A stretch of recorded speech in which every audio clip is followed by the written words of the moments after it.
Selamat pagi atau selamat siang kepada adik-adik keperawatan. Kembali kita bertemu dalam mata kuliah KPK 3 Keperawatan. Untuk materi kali ini kita akan membahas tentang upaya mencegah hasad kimia dan psikososial. Saya harap semua dalam keadaan sehat sehingga dapat mengikuti perkuliahan dengan baik.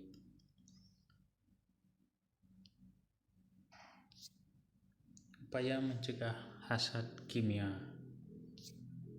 Hasad kimia adalah potensi bahaya kimia yang merupakan paparan yang terjadi pada pekerja dengan berbagai macam bahan yang mengandung racun dengan paparan terjadi dalam kondisi kerja normal yang berdampak pada efek yang merugikan, bahkan dapat menyebabkan kecelakaan kerja. Contoh bahan-bahan kimia seperti asid, alkali, gas, pelarut, semen, getah sintetik, pelekat antiseptik, dan lain-lain. Bahan-bahan tersebut berbahaya dan perlu diambil langkah-langkah keselamatan apabila mengendalikannya.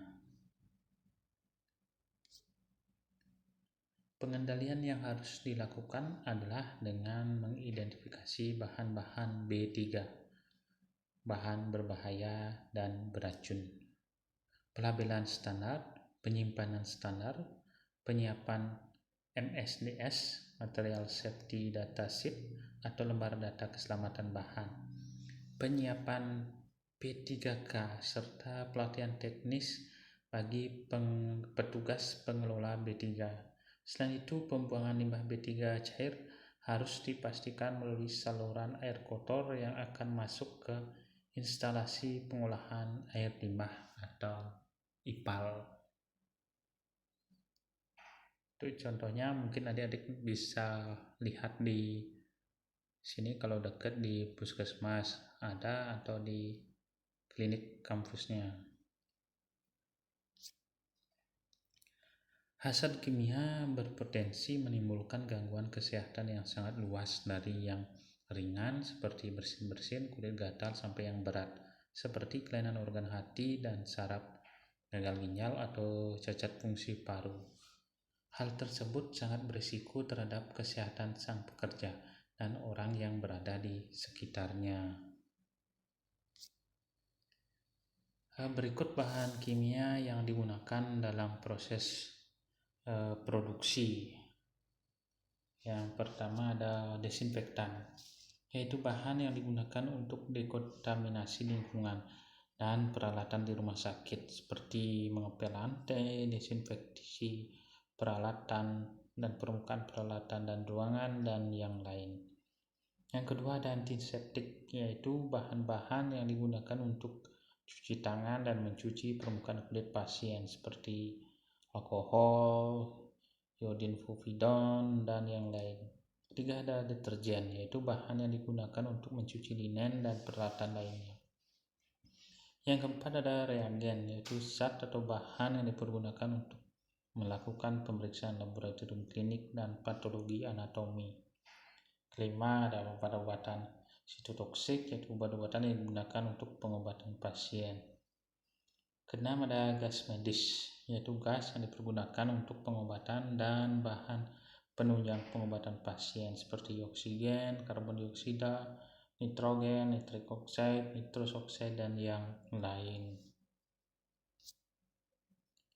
Adapun upaya yang dapat dilakukan agar mengurangi risiko hasad kimia di rumah sakit. Yang pertama ada pengendalian bahan kimia. Biasanya ini dilakukan oleh unit K3RS berkoordinasi dengan seluruh satuan kerja. Hal-hal yang perlu diperhatikan adalah pengadaan B3, penyimpanan, pelabelan, pengemasan ulang atau repacking, pemanfaatan dan pembuangan limbahnya. Yang nomor 2, pengadaan bahan beracun dan berbahaya harus sesuai dengan peraturan yang berlaku di Indonesia. Penyedia B3 wajib menyertakan lembar data keselamatan bahan atau MSDS. Petugas yang mengelola harus sudah mendapatkan pelatihan pengolahan B3 serta mempunyai prosedur penanganan tumpahan B3. Yang ketiga ada Penyimpanan B3 harus terpisah dengan bahan bukan B3, diletakkan di atas palet atau di dalam lemari B3. Memiliki daftar B3 yang disimpan, tersedia MSDS, safety shower, APD sesuai resiko, dan spill kit untuk menangani tumpahan B3, serta tersedia prosedur penanganan kecelakaan kerja akibat B3. Yang nomor 4 ada pelabelan dan pengemasan ulang, harus dilakukan oleh satuan kerja yang kompeten untuk menjamin kualitas B3 dan keakuratan serta standar pelabelan. Dilarang melakukan pelabelan tanpa kewenangan yang diberikan oleh pimpinan rumah sakit. Kelima, pemanfaat B3 oleh satuan kerja harus dipantau kadar paparan ke lingkungan serta kondisi kesehatan pekerja. Pekerja pengelola B3 harus memiliki pelatihan teknis pengolahan B3. Jika belum, harus segera diusulkan sesuai dengan prosedur yang berlaku.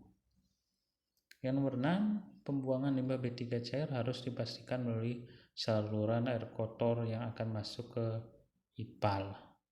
Limbah B3 padat harus dibuang ke tempat pengumpulan sementara limbah B3, TPS B3, untuk selanjutnya diserahkan ke pihak pengolah limbah B3. Lanjut, kita masuk ke upaya mencegah hasad psikososial.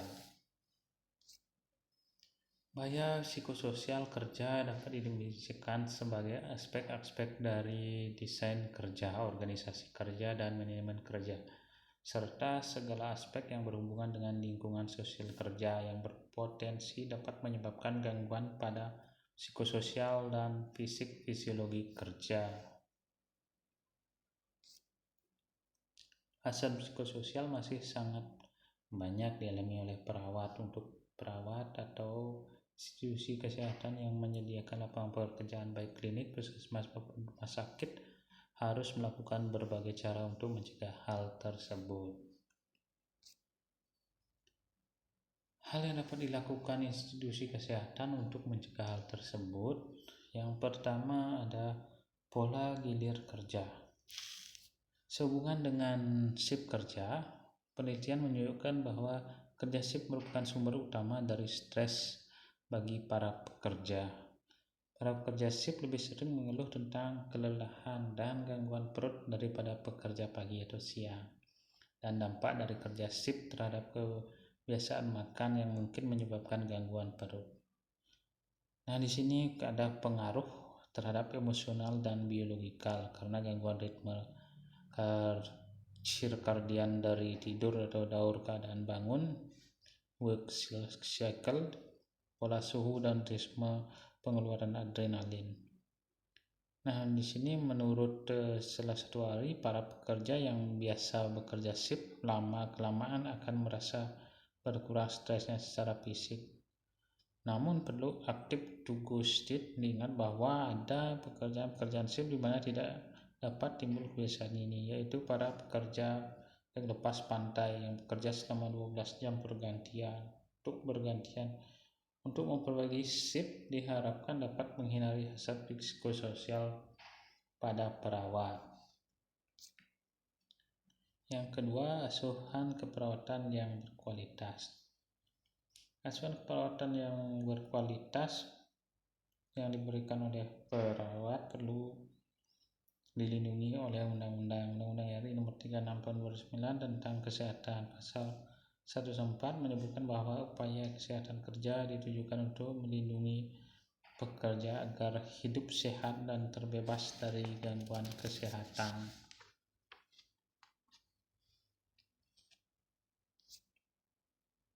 Yang ketiga ada komunikasi dan hubungan tim. Komunikasi dan hubungan tim juga merupakan salah satu hal penting dalam meningkatkan keselamatan perawat. Komunikasi dan hubungan tim merupakan sebuah proses yang dapat dilaksanakan melalui rapat, pengumpulan informasi, pendapat dalam melaksanakan program kerja, evaluasi program kerja, penyelesaian masalah bersama, dan bimbingan bersama, serta penjelasan yang bermanfaat untuk mengurangi kesenjangan komunikasi antar pimpinan dan staf.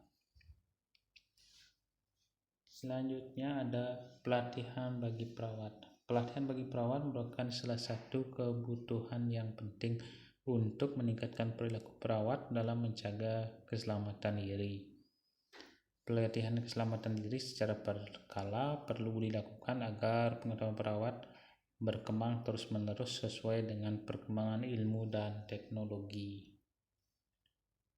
Yang kelima ada melengkapi peralatan kerja. Kecelakaan dalam suatu proses kerja sesungguhnya merupakan hasil akhir dari suatu aturan atau kondisi kerja yang tidak aman. Namun demikian, kecelakaan itu sendiri dapat dicegah karena kecelakaan itu tidak terjadi dengan sendirinya. Kecelakaan biasanya timbul sebagai gabungan dari beberapa faktor. 3 faktor paling utama adalah faktor peralatan teknis, lingkungan kerja, dan pekerja itu sendiri. Terima kasih banyak. Sekian yang dapat saya sampaikan untuk pertemuan kali ini. Semoga bermanfaat dan tetap jaga kesehatan.